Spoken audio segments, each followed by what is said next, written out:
We're going to do a compositing assignment that will look like this.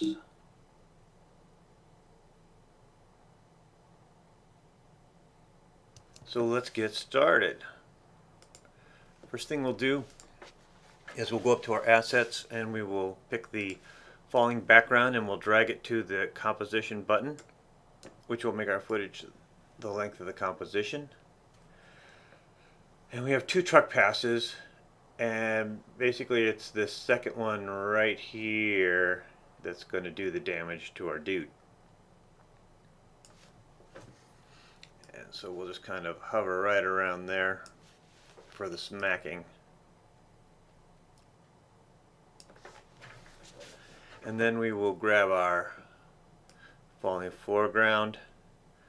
Actually, let's make that its own comp, and let's work on that a little bit. I'm going to hold down Command minus to shrink it a little bit, and we're going to look at this guy. This section is all pretty good. First thing before we do pull the key is we want to cut out all the junk that's around the frame. So let's take the mask tool,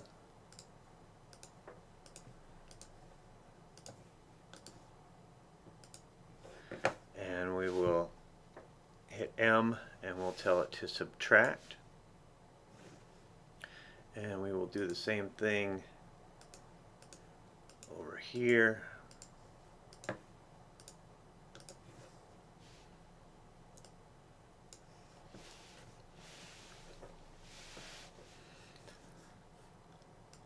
And we'll scrub down.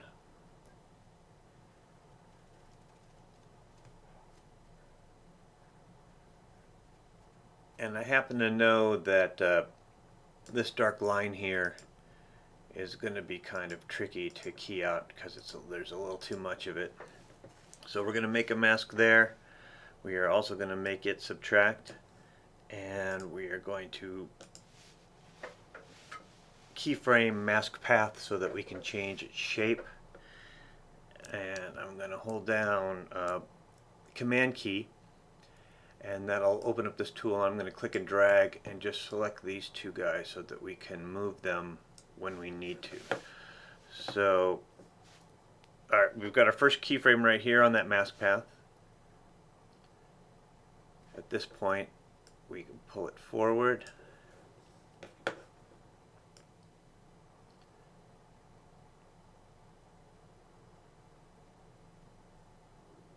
not until here, so we're going to move our starting keyframe down a little bit.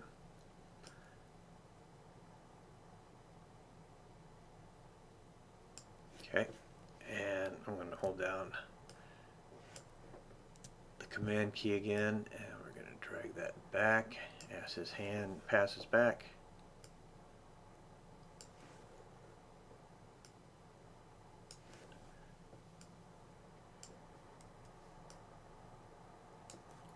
See how this goes.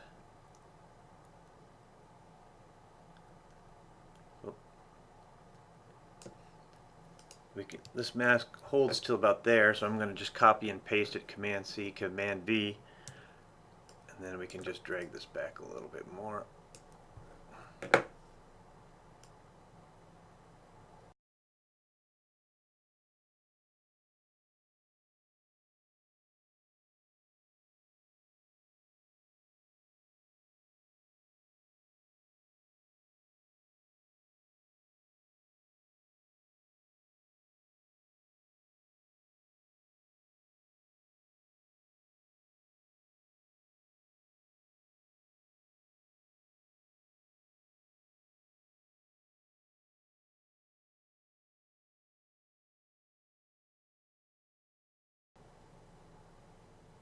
Alright, and so then we also have a little bit of noise and gunk in here, so we need to do one more mask that does some real simple basic mask shapes as well. So we'll start with him here.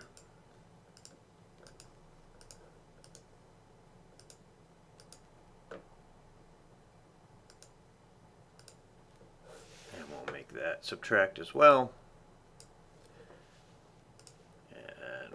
Keyframe the mask path.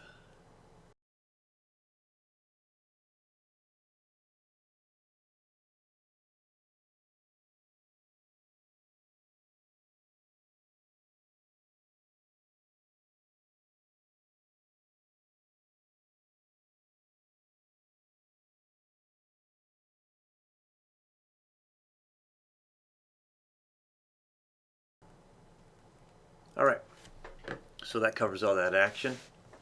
Now we can key this out. So we will go to keying, grab key light, drag it on our layer, grab the screen color eyedropper, pick a middle value. We will go to screen matte, and we will twirl down our black and white clips, and we will make the blacks black and make the whites white.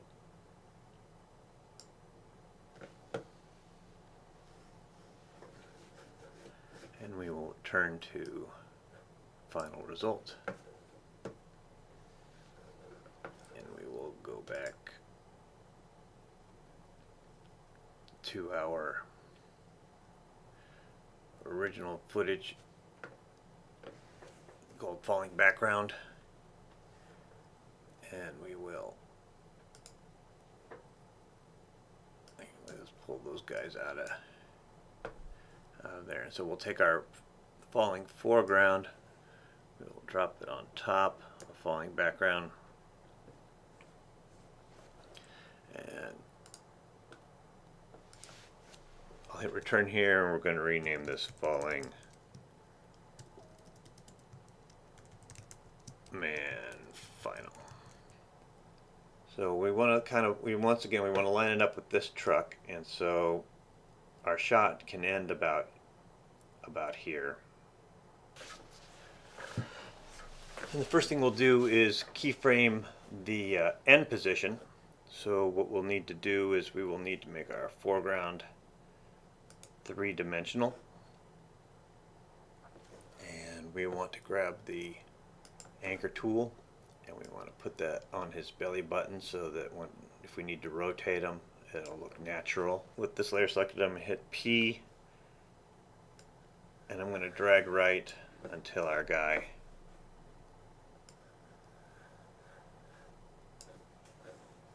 kind of looks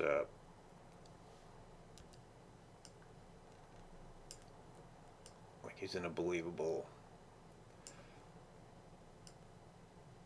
spot on the car when he makes contact.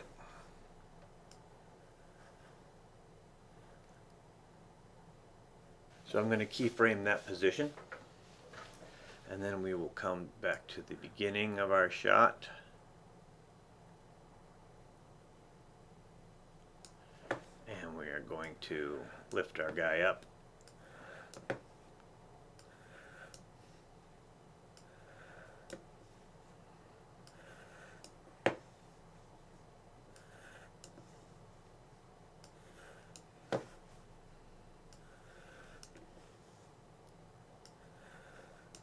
Clicking and dragging on this Z-axis, then I'm going to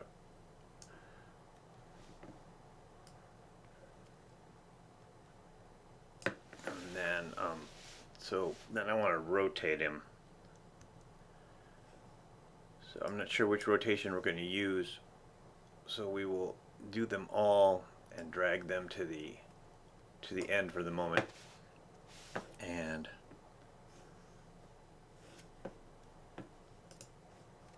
let's see which one of these does what I want it to do. Nope. Nope. We'll go to Z, and we'll just kind of fill frame like this. And then we will hit U again to reveal all of our keyframes, and we'll just pull him up until he disappears. Alright, turn up the sound so it's not so horrible. So let's render this, take a look.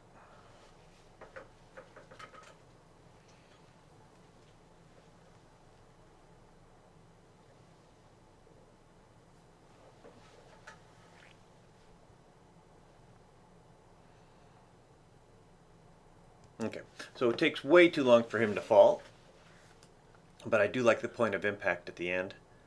And so the next thing that we want to do is we will right click on this layer, and we'll go to time, and we'll tell it to turn on time remapping, and it creates a keyframe that's the beginning and the end of the video, and I want things to go faster, so let's just pull everything down to 3. See what happens, and then we can bring these guys down with it. And let's see what that looks like. Okay, still too slow, and I don't necessarily want to have all this empty stuff at the beginning of the shot, so I'm going to just grab the render bar and we're going to start it around second 2 now. And we're going to pull all of these keyframes down, maybe another 20 frames. See if that makes the fall a little more believable. Let's take it down to the 4-second mark.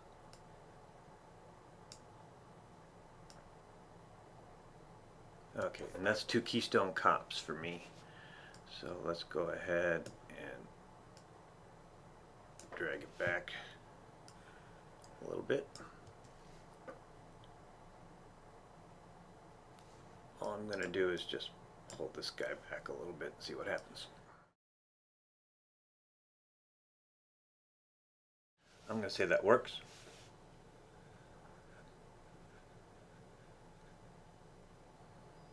And so the next thing I want to work on is a little blood splatter when he makes contact with the car. And so we've got a blood burst right here that I'm going to just click and drag down here to the point of contact, and you'll see that it's shooting up there. And so let's hit R and rotate it -90. Let's hit P and lift it into our shot.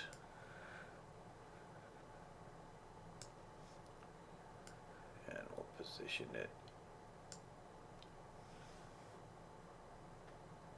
The other thing that we want to do is grab our anchor point tool and set it right where the blood splatter happens so that we can have a little better control over it. Okay, and then we can go back to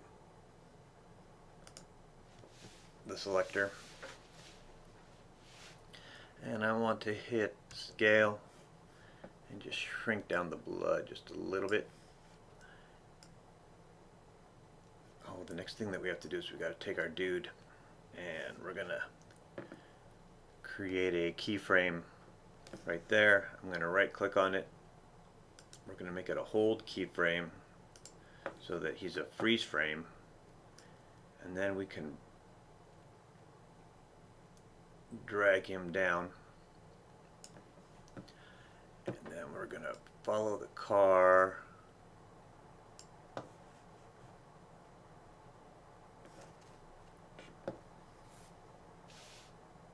not P. I want to do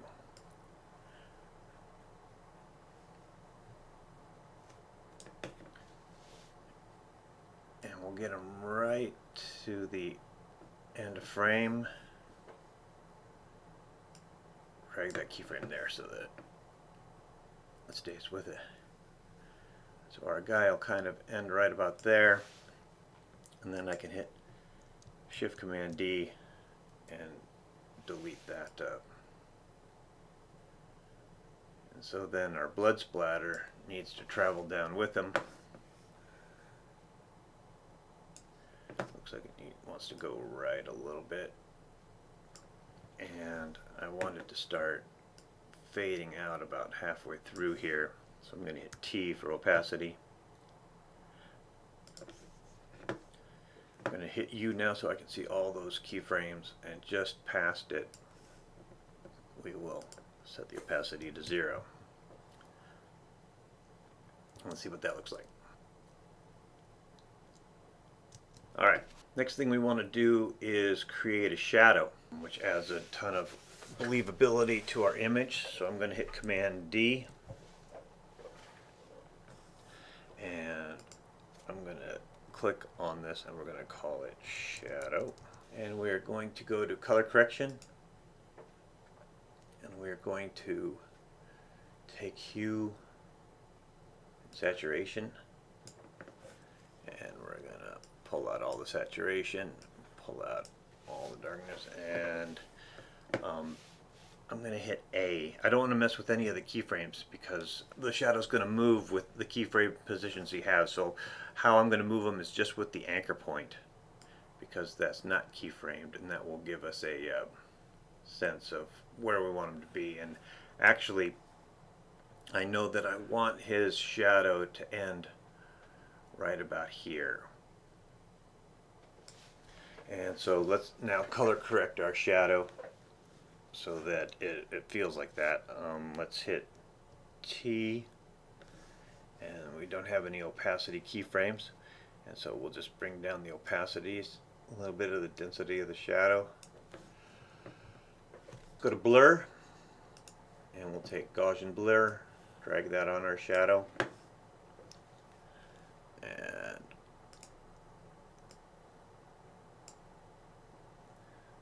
just pull it up so it matches the edges of the blur that the car is doing. That's maybe just a little too much.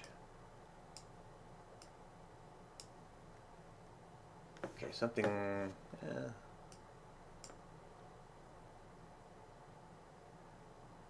Split the difference. And then when color correction, we'll take the lumetri. We'll add that to the shadow. We will twirl down to the color wheels, and we are going to push our shadows into the kind of the blues.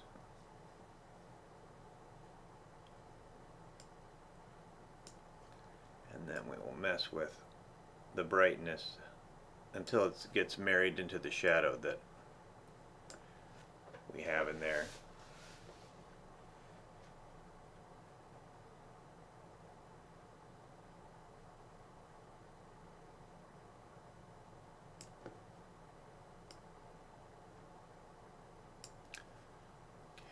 Got a little too much saturation in there. So let's back off that blue a little bit more. Alright. I feel like that's a pretty close match right there. We want to just keyframe the anchor position, because that's where we want that shadow to land. And when our guy enters, we want to have his shadow enter as well, because it's a little smaller so that we can follow that shadow.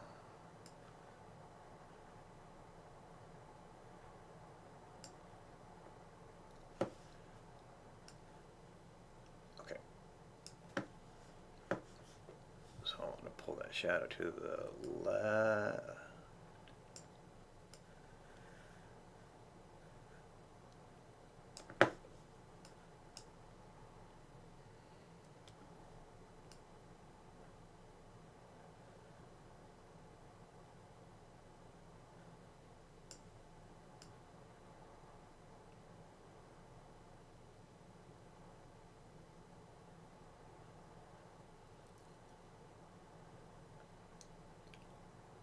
Alright, so let's look at that segment.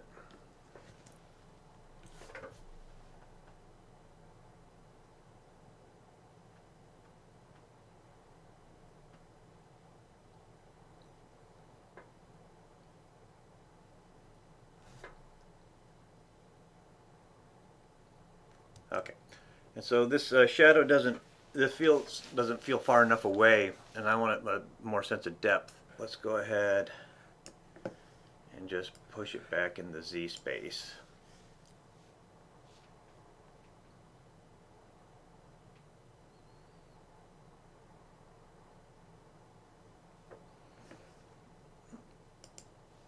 So it wants to be about minus 1400. So we'll delete this keyframe, click down to our end keyframe, and just input minus 1400. Now that means that we want to drag our shadow And let's see how that journey feels.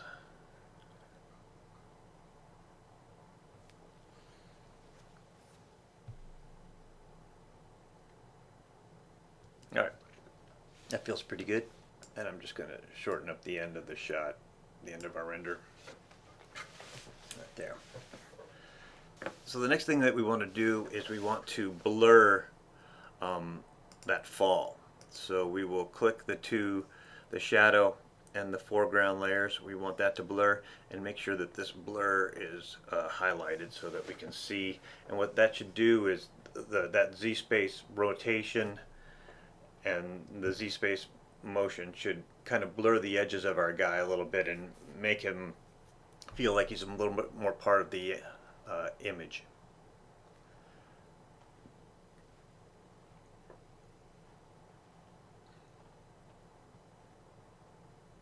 And if you want more blur, if we just hit Command K and we go to the advanced section, we can change that blur. 180 is normal.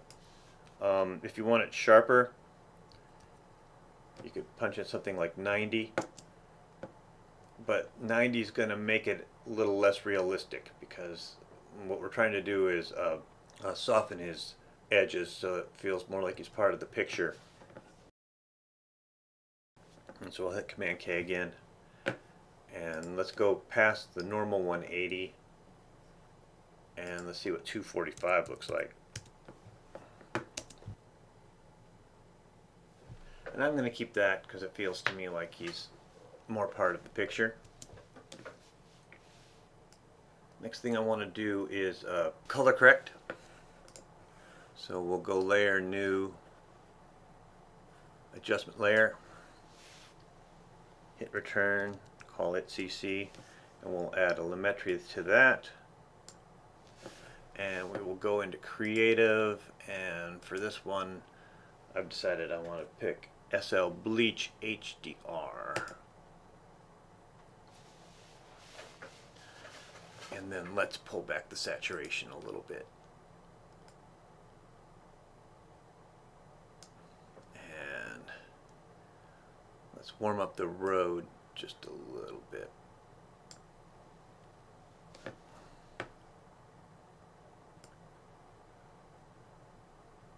And pull back the saturation too much. Alright, let's take a look at this action.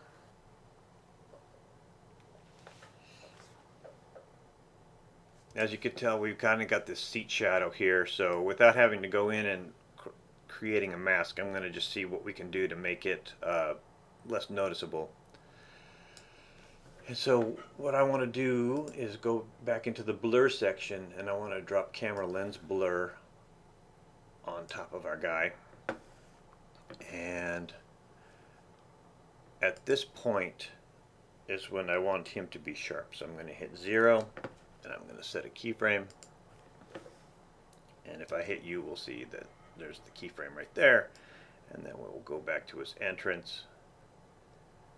And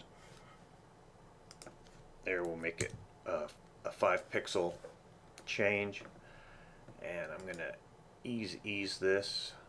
Keyframe, ease, so that the transition is a little softer as we get to that pull focus, or basically as he'd be entering focus as he falls.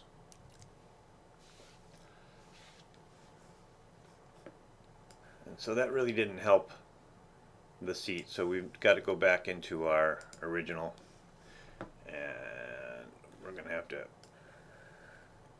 do a mask to clean this up a little bit, and we want to do it in as few as keyframes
Alright, with that done now, I'm going to set that to subtract, and I'm going to feather it maybe 3 frames just to soften the edge a little bit. And we will watch it one more time before we render.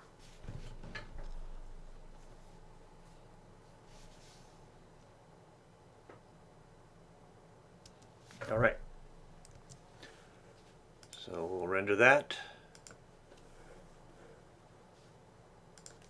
call it your name, Falling Man Final, and we want it to be Apple ProRes Lite, and clicking here you can tell it where you want it to go in your world. And after you render it, do a quick sound design that kind of creates this world of the man falling and making impact and making this world come alive with sound. Have fun.